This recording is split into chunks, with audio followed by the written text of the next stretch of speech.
मम्माईच्या किचनमध्ये आज करूया आंबट चुक्याची पातळ भाजी. भाजीचं साहित्य: 1 पाव आंबट चुका, 2-3 हिरव्या मिरच्या, अर्धी वाटी डाळीचं पीठ, एवढा गुळाचा खडा, कढीपत्ता, दाणे, खोबरण, हरभऱ्याची डाळ पाण्यात भिजवलेली, फोडणी करता तेल आणि फोडणीचं साहित्य. आंबट चुका आणि मिरच्या शिजवून ठेवायच्या.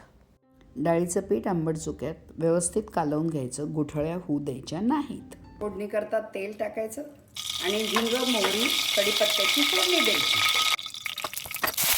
दाणे आणि खोबऱ्याचं टाकून द्यायचं, थोडं परतून घ्यायचं आणि आपण कालवून ठेवलेलं आंबट चुका आणि डाळीचं पीठ त्याच्यात फोडणीला टाकायचं. पाणी टाकून द्यायचं.